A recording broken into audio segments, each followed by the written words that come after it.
What's up with that knucklehead anyway? Trying to take over the shuttle? I thought we were toast for sure. Huh? Where did he go now? Looks like he bailed. This place looks deserted, dusty too. This place was shut down about 50 years ago because of a terrible accident. The first Bernoulli spherical space colony, called ARK. When it was operational, it was the most advanced research center of its kind. But looking at it now... Now it's an abandoned ARK, wouldn't you say? There's not much time left before Eggman fires that weapon again. We've got to hurry. Let's find the cannon and destroy it. Yeah! Someone designed that weapon to be impenetrable from outside attacks. Its defense shields are super strong, so we have to find a way to destroy it from inside. Isn't that a Chaos Emerald? It looks like it, doesn't it? But in fact, it's a fake one I created after researching the real emerald. It has the same wavelength and properties, but it's less powerful than the real one. It's designed to reverse the energy field inside the Chaos Emeralds and blow up. It looks so real, even a machine can't tell the difference. I'll find the power supply and destroy it. Sonic, you find the control room, okay? So the plan is, we'll switch the Chaos Emeralds when the machine is stopped, right? I hate you! You guys always leave me behind and have all the fun!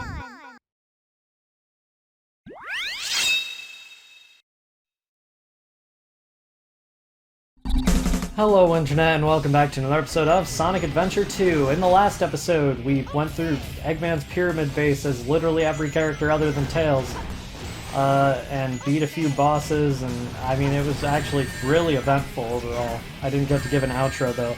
This is the same recording session, but I just didn't want to have to search on YouTube for a cutscene again like I did in episode 2, because I literally could not for the life of me find any isolated clips of cutscenes that were in decent quality. It's real unfortunate the way that turned out, but yeah, here we are now. Eternal Engine, one of the worst Tails levels in my opinion, and that's coming from someone who thinks all the Tails levels are bad. So, there are these hatches on the floors and the walls, and just because they're there, you'd think, oh, the game clearly wants you to hit the bombs that are on them to destroy them. Nope. That creates a vacuum that pulls you out into a death plane. Why? Why is that a thing? I don't... That's like the one thing I really have against this level other than the fact that it's a Tails level. Because most of it is pretty straightforward and simple and like it's easy to tell what you're supposed to do. Oh, I didn't want to hit those, but okay. No. Tails, aim for the boxes. Okay, well there's the Chow key. I could go for it. I'm going for it. I shouldn't. Alright, there we go. I survived going for it. That's surprising. Omo Chow is just being continually pulled in there. I'm not quite sure how to open this door now. Yeah. Oh god. It's in here, isn't it? Yup. Uh-oh. Nope. Oh my god. Okay, so you definitely don't want to open the hatches in that room because it's required to progress. Go to the game to let me know that ahead of time. That's what I mean when I say these levels aren't well designed. They're just poorly made. Oh god, no, not again. Okay. At least I survived that time. Apparently it lets you lock on through crates, which is just wonderful. It's just what I needed in this game. Okay. You can go over that bridge if you don't blow it up, which will lead you into this room. What's going on here? Okay. If there's one good thing I can say about the Tails missions, is that they usually have really good music.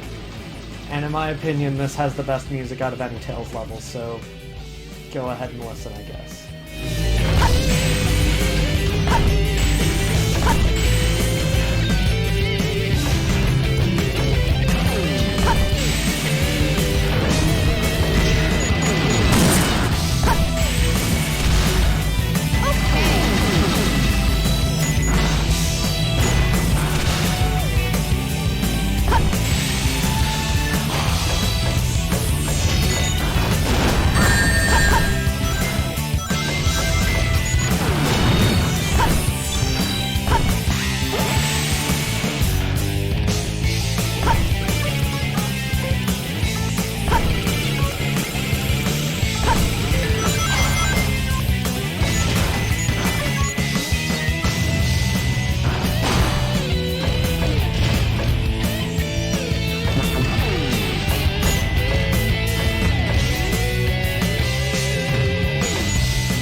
Alright, so the blue enemies that look to be made of water are called Artificial Chaos, and that's pretty interesting if you've played Sonic Adventure 1, because Chaos is the main overarching antagonist of that game that you fight as literally every character other than Gamma, I think.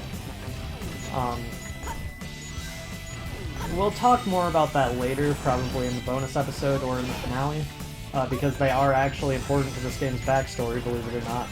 Although the game literally never tells you that. You have to find that out in a game that was released a while from this one, which is Shadow the Hedgehog, where they will go more in depth about just the entire backstory of Sonic Adventure 2.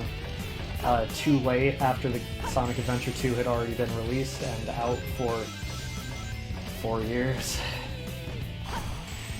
Look, Sega made some questionable decisions back in the 2000s. I don't think anybody will say that that is an incorrect statement, because, I mean, Sonic 06 exists. It's pretty common knowledge that Sega made some poor choices. Okay. Let's jump down here.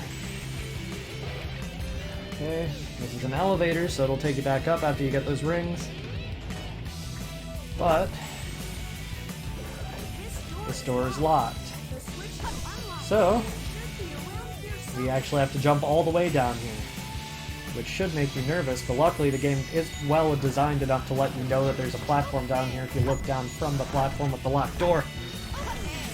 That might not have sounded like a really intense sentence, but that was a lot to say in one breath.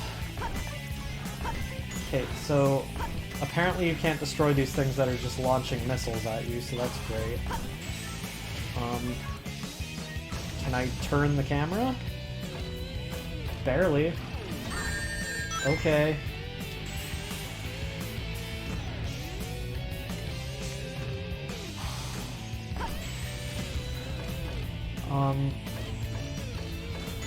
Okay, I know that you have to come up here to some extent, but I'm not exactly sure where I need to be going right now.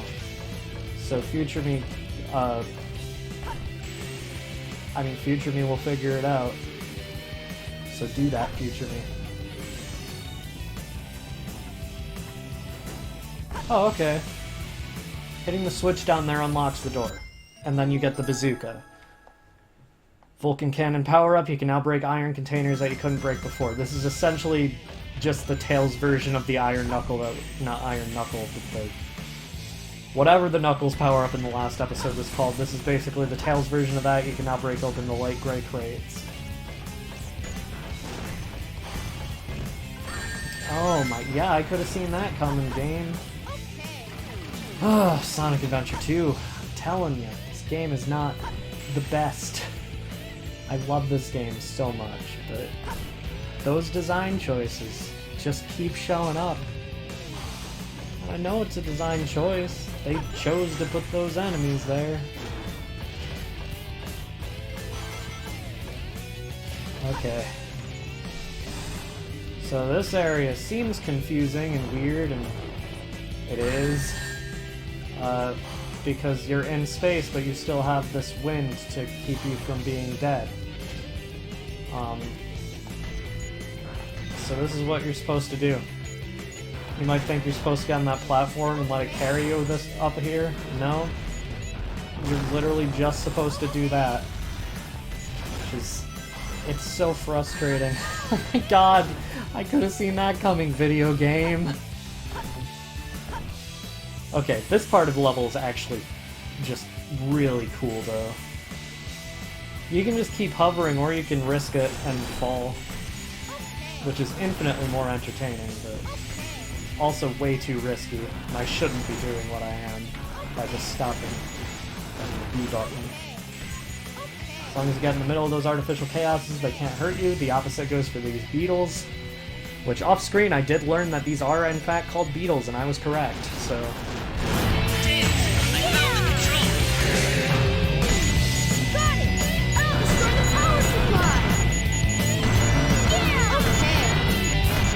So yeah, the way you destroy the power supply is you just do this. Those missiles can barely hit you at all. Even even when you aren't, like, hitting them with your own laser. Let's go. Okay, that's, like, the riskiest part of the level. You can die right in front of the goal ring, which is just unfortunate when it happens. That was easy.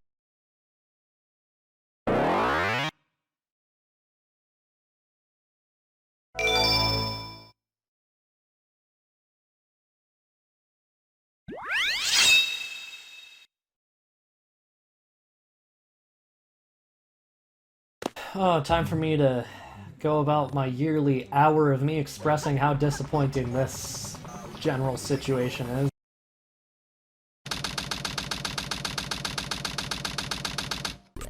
Okay, Sonic. Now put that emerald. Tails, tell Sonic to meet you back at the research facility. Sonic, Amy is. I didn't get that, Tails. What happened to Amy? Tails!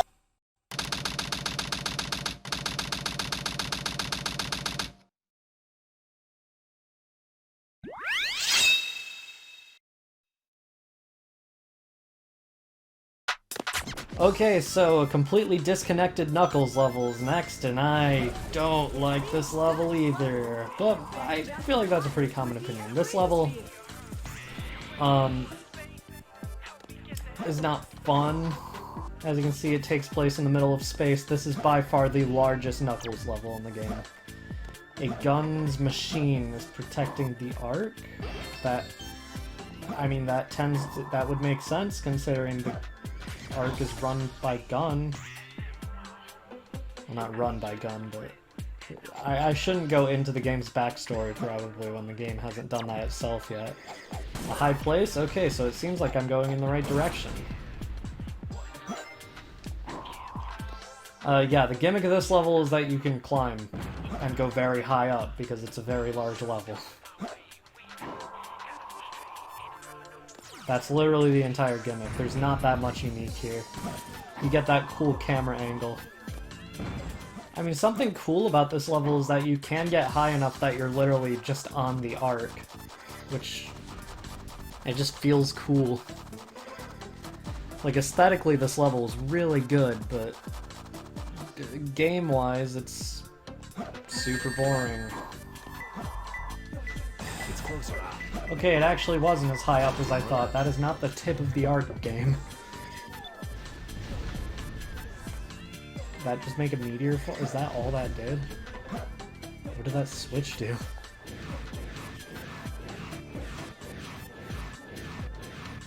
Oh, you can do this in this level, which looks cool. It's closer. Oh, it's just under here. Well, I didn't need a hint for this one. One more left. That's sick. Been saying sick a lot lately. Okay. I think there's always one in the meteorites in the air that you have to fly into to break. I found him. Because there always has been for me, but for some reason that's always the last place I look. Almost 20 minutes for that one. Jesus, I think that's good for an episode. Next time on Sonic Adventure 2 Battle, I'm not quite sure what's coming next. I think we have a boss fight and a few other things. But yeah, see you guys next time.